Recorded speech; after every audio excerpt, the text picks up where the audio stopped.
चल उड़ जा रे पंछी के अब ये देश हुआ बेगाना। शहबाज शरीफ साहब कभी इसके घर कभी उसके घर, कभी इस नगर कभी उस नगर, फिरे दर बदर। कुछ तो है जिसकी पर्दादारी है। वो किसी ने मजाक में कहा था, भैंस की पुच्छल बेसबब नहीं गालिब, कुछ तो है जिसकी पर्दादारी है। बिस्मिल्लाहिर्रहमानिर्रहीम। अस्सलाम वालेकुम। यूट्यूब चैनल पर तारिक मतीन आपको खुशामदीद कहता है। सबसे पहले आपसे दरख्वास्त कि अगर आप चाहें तो चैनल को सब्सक्राइब करें ताकि वो चीज़ें जो मैं चाहता हूं आप तक पहुंचें वो आप तक पहुंच सकें। हम बहुत दिन से सुन रहे थे कि नून में से शीन निकलेगी। ये दावा शेख रशीद साहब कर रहे थे, कुछ दीगर लोग कर रहे थे, कुछ सहाफ़ी भी कर रहे थे कि नून में से शीन निकलेगी, मतलब ये कि शहबाज शरीफ जो हैं वो अलग हो जाएंगे। लेकिन सिचुएशन कुछ बदल गई है। नून में से शीन तो नहीं निकली लेकिन शीन निकल गया, शहबाज शरीफ निकल गया। ये हमारे सामने तकरीबन तय बात है, क्योंकि शहबाज शरीफ को आनन फानन परमिशन मिली। शहबाज शरीफ आनन फानन परमिशन से भी पहले काम दिखा चुके थे और अब शहबाज शरीफ लंदन जाएंगे। कहानी है क्या, इतनी फुर्तियां क्यों? शहबाज शरीफ की जमानत हो गई थी लेकिन उसके बाद एक इनर्शा का पीरियड था और उस पीरियड के बाद अब ये सब कुछ हो रहा है, इस पर बात करेंगे। इसके बाद 0 पॉइंट वाले जावेद चौधरी साहब ने, कल तक वाले जावेद चौधरी साहब ने तलत हुसैन साहब की और इसहाक डार साहब की ऐसी की तैसी करके रख दी है। दोनों का नकाब उतार के फेंक दिया है जावेद चौधरी साहब ने। कैसे, ये भी मैं आपको बताऊंगा। और इसहाक डार साहब की, मियां नवाज शरीफ के समधी, मियां नवाज शरीफ के वजीर खजाना, उनकी बड़ी 2 नंबरी पकड़ी गई है। क्या हुआ है यह भी आपके सामने रखेंगे। सबसे पहले तो बात लाहौर हाईकोर्ट में मिस्टर जस्टिस बाकिर नजफी साहब की अदालत में मियां शहबाज शरीफ साहब के जो ब्लैक लिस्ट में से नाम निकाले जाने की कहानी है उसकी बात करते हैं। शहबाज शरीफ साहब ने अदालत से कहा कि मेरा नाम ब्लैक लिस्ट में है, मुझे अपना इलाज कराने बाहर जाना है, मुझे जाने की इजाजत दी जाए। और उसके बाद अदालत ने समाअत रख ली। अगले दिन समाअत रख के अदालत ने बुला लिया, हुकूमत के नुमाइंदे पेश हो गए, शहबाज शरीफ के वकीला पेश हो गए और फिर अदालत ने उसी समाअत में वक्फा देकर शहबाज शरीफ साहब को बुला लिया। शहबाज शरीफ साहब अताउल्लाह तारड़ और मरियम औरंगजेब साहिबा के साथ पेश हो गए और उसके बाद अदालत ने हुकूमती नुमाइंदे से कहा, जाएं हुकूमत से हिदायत लेकर आए, बताएं कि क्या करना है। और फिर जब हुकूमती नुमाइंदे ने अदालत को जवाब दिया तो उसके बाद शहबाज शरीफ साहब को एक ही दिन में बाहर जाने की इजाजत दे दी गई।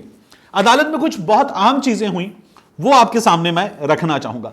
शहबाज शरीफ साहब ने अदालत में बताया कि मैंने टिकट करा ली है, मैंने लंदन जाने के लिए टिकट करा लिया, मैं यहां से उड़ूंगा, दोहा जाऊंगा, दोहा में कुछ दिन क्वारंटीन करूंगा और फिर दोहा से लंदन जाऊंगा। यहां से लंदन जाना पॉसिबल नहीं है।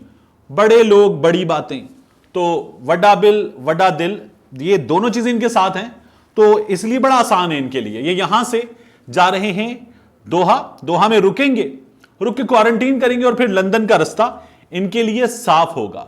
तो शहबाज शरीफ साहब ने अदालत से कहा मुझे जाने दें। लेकिन एक आदमी जिसे परमिशन नहीं मिली है, बल्कि परमिशन मिलने का फैसला होना है, उसकी समाअत होनी है, उस पर दूसरे फरीक को सुनना है, उस आदमी ने टिकट पहले से करा ली है। क्यों? उस आदमी ने टिकट क्यों करा ली पहले से? उसे इतना पक्का क्या पता था?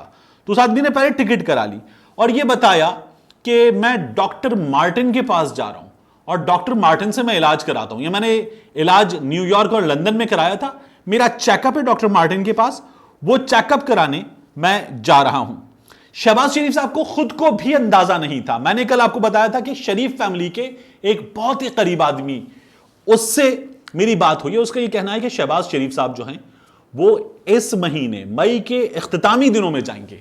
शहबाज शरीफ साहब को खुद को भी अंदाजा नहीं था। ये पूरी तैयारी के साथ अदालत गए और ऐसे फुर से इनकी जमानत हो गई और अब ये उड़ जाएंगे, दोहा जाएंगे। और डॉक्टर मार्टिन से ये वक्त ले चुके थे, फ्लाइट करवा चुके थे। शहबाज शरीफ साहब ने 3 फरीक बनाए अपनी इस दरखास्त में। अब मजेदार बात क्या है, एक फरीक है FIA, एक है विफाकी हुकूमत और एक है विफाकी वजारत दाखिला। ये 3 फरीक थे। अदालत ने इन तीनों फरीकों को नहीं सुना और इन तीनों फरीकों को ना सुनने के बावजूद अदालत ने मियां शहबाज शरीफ साहब की जमानत कर दी है। यानी दूसरी साइड को सुना नहीं गया है, यह भी बड़ा अहम है।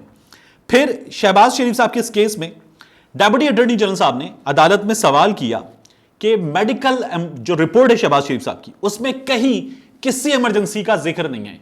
शहबाज शरीफ साहब अब इमरजेंसी में जा रहे हैं। तो शहबाज शरीफ साहब के जो वकील थे उन्होंने कहा शहबाज शरीफ साहब की ये जो सिचुएशन है ये बहुत इमरजेंसी वाली है। अब अगर ये बहुत इमरजेंसी वाली है तो शहबाज शरीफ साहब को जमानत मिल गई।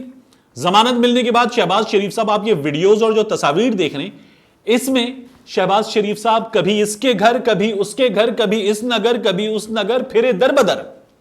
और शहबाज शरीफ साहब की इमरजेंसी नहीं थी। शहबाज शरीफ साहब उनसे मिले, शहबाज शरीफ साहब ने उनसे फोन पर राब्ते किए, ये मैंने आपको गुज़श्ता हफ्ते बताया था। और शहबाज शरीफ साहब अभी चीनी सफीर से मिले, बरतानवी हाई कमिश्नर से मिले, और शहबाज शरीफ साहब की ये तमाम मुलाकातें हो रही थी, सियासी राब्ते हो रहे थे। अपने सेक्रेटरी के घर जो ताज फैमिली है वहां भी शहबाज शरीफ साहब, कबीर ताज, वसीम ताज, इनके घर जा रहे हैं और शहबाज शरीफ साहब ठीक हैं, इमरजेंसी नहीं है। लेकिन शहबाज शरीफ साहब ने 4 दिनों में उनसे राब्ता किया है और उनसे राब्ते के बाद शहबाज शरीफ साहब जो हैं वो फौरन इमरजेंसी की कैफियत में आ गए हैं। यहां कुछ तो है जिसकी पर्दादारी है। वो किसी ने मजाक में कहा था, भैंस की पुच्छल बेसबब नहीं गालिब, कुछ तो है जिसकी पर्दादारी है। तो ये कुछ इस तरह का मामला है। शहबाज शरीफ साहब की इमरजेंसी जो है वो बड़ी इमरजेंसी में सामने आई है और उनसे राब्ते के बाद सामने आई है। जज साहब ने पूछा शहबाज शरीफ साहब से कि आपका वतन वापसी का इरादा कब है। शहबाज शरीफ साहब ने वो बात की जो इससे पहले भी कर चुके हैं। जैसे ही डॉक्टर्स ने कहा आ जाऊंगा, अदालत ने कहा आप जाने का टिकट दिखा रहे हैं। तो जब शहबाज शरीफ साहब को बुला लिया, वक्फा हुआ था, तो फिर अमजद परवेज साहब ने कहा जनाब ये 3 जुलाई का टिकट है शहबाज शरीफ साहब की वापसी का, ये भी हम अदालत को देना चाहते हैं। अदालत ने पूछा कोई जमानत दे सकते, 3 जुलाई की वापसी की टिकट जो है इस मौके पर दे दी गई। यह नहीं पूछा गया कि शहबाज शरीफ साहब आपने जिसे फरार करवाया था, आपका बिरादर कबीर बड़ा भाई, वो कहां है। उसके लिए आपने अदालत को बताया था आए Mian Mohammad Shahbaz Sharif, son of late Mian Mohammad Sharif, having C N I C number blah blah blah. ये जो देख रहे हैं आप, जमानत देता हूं अपने बड़े भाई की वापसी की गारंटी की। ये हुकूमती वकील ने पूछा अदालत में, तो जज साहब ने कहा मामला नवाज शरीफ का नहीं है, मामला शहबाज शरीफ साहब का। शहबाज शरीफ साहब कह रहे हैं जनाब मैं पहले भी गया था, वापस आ गया था। हुकूमती वकील ने कहा अब मनी लॉन्ड्रिंग का मामला है। शहबाज शरीफ साहब ने कहा गया था, वापस आ जाऊंगा, अब भी आ जाएंगे। इत्तलात ये हैं कि आएंगे लेकिन वहां कुछ समझाएंगे फिर वापस आएंगे।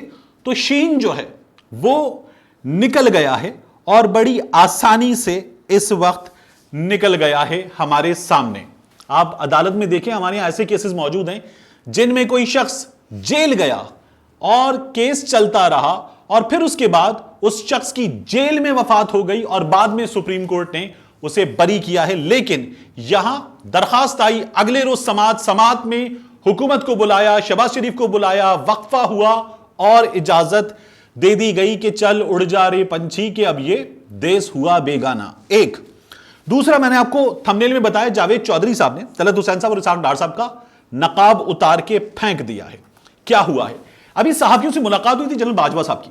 उस मुलाकात में जनरल बाजवा साहब ने कहा था कि जो सबसे बड़ा मुजरिम है पाकिस्तान की इकोनॉमी की ऐसी की तैसी करने का, उस मुजरिम का नाम है इसाक डार। यह सहाफियों को बताया गया। तलत हुसैन साहब ने एक इंटरव्यू किया इसाक डार साहब का, प्लांटेड, ऐसे जैसे बॉल फेंकते ना, यूं फेंकी छक्का और बैट तैयार होता है सामने, बॉलिंग नहीं कराई थी, बॉल यूं करके दी जाती है, लॉलीपॉप। तो इसाक डार साहब को तलत हुसैन साहब ने सवालात के लॉलीपॉप दिए। इसाक डार साहब ने लंदन से बैठ के छक्के मारे। जावेद चौधरी साहब के कॉलम का हवाला था इस तलत हुसैन साहब के उस प्रोग्राम में यूट्यूब पर। अब जावेद चौधरी साहब ने क्या लिखा है, उन्होंने कहा निहायत अदब से तलत हुसैन साहब से एहतिजाज करना चाहता हूं। मैंने कॉलम में जिस ब्रीफिंग का हवाला दिया था तलत साहब उसमें मौजूद नहीं थे, मेरा कॉलम भी तफसीली नहीं था। तलत साहब ने उस मुख्तसर कॉलम के अंदर से इंतहाई छोटा हिस्सा उठाया और उस पर पूरा प्रोग्राम कर दिया। अगर यह प्रोग्राम से कबल मुझसे राब्ता कर लेते या मुझसे तफसील पूछ लेते या ISPR से तस्दीक कर लेते तो तस्वीर का दूसरा रुख भी सामने आ जाता। लेकिन वन साइडेड एंगल की वजह से उनका प्रोग्राम जानिबदार और गैर मुतवाजिन हो गया। इसहाक डार साहब के बारे में अब तलत हुसैन साहब के इंटरव्यू की ऐसी की तैसी करते हुए उनकी 2 नंबरी के हवाले से जावेद चौधरी साहब ने क्या लिखा है अपने कॉलम में। उन्होंने कहा मैं 3 वाकया 3 हवाले देना चाहूंगा और फिर अब आप फैसला कर लीजिए। यह बताएं इसहाक डार साहब, क्या वजीर आजम का ऑफिस 2016 से कर्जों के बारे में तशवीश का इजहार नहीं कर रहा था? क्या प्रिंसिपल सेक्रेटरी फवाद हसन हर मीटिंग में नहीं कहते थे कि हमने अगर अपनी ग्रोथ सस्टेन ना की तो हम 2019 में कर्जे अदा नहीं कर सकेंगे? और क्या 2017 में शाहिद खाकान अब्बासी की सरबराही में नेशनल सिक्योरिटी मीटिंग नहीं हुई थी? मीटिंग में ये शख्सियात शामिल थी। एहसन इकबाल ने CPAC पर ब्रीफिंग नहीं दी थी और ब्रीफिंग के बाद आर्मी चीफ ने इसहाक डार से नहीं पूछा था, डार साहब ये फाइनेंशियल एक्सपर्ट्स कह रहे हैं कि हमने भारी सूद पर कर्जे ले लिए हैं, ये हम अदा नहीं कर सकेंगे। और क्या डार साहब उस पर चुप बैठे नहीं रहे थे? फिर वजीर आजम की इशारे पर फवाद हसन फवाद ने जवाब नहीं दिया था और यह तस्लीम नहीं किया था कि ऑरेंज लाइन मेट्रो ट्रेन को CPAC में शामिल करने की वजह से इंटरेस्ट रेट में इजाफा हुआ है। और यह भी बता दें कि जनरल बाजवा ने कहा था कर्जों के खिलाफ नहीं हूं मैं, लेकिन हमें कर्जे लेकर तरबेरा और मंगला डैम जैसे मंसूबे बनाने चाहिए। ये 5 साल में 7 साल में अपनी कॉस्ट पूरी कर लेते हैं, मुल्क को भी लॉन्ग टर्म फायदे होते हैं। हम 240 रुपए का टिकट 20 रुपए में बेचकर, ऑरेंज लाइन मेट्रो का 240 रुपए का टिकट 20 रुपए में बेचकर कर्जा कैसे उतारेंगे? ये जनरल बाजवा ने, फौजी ने इसहाक डार चार्टर्ड अकाउंटेंट से पूछा था और डार साहब ने कहा था जनाब कुछ फैसले सियासी होते हैं। यानी डार साहब के पास इसका जवाब नहीं था। अब यह भी बताते हैं कि डार साहब आज भी ऑरेंज लाइन को अपना स्टार प्रोजेक्ट कहते हैं।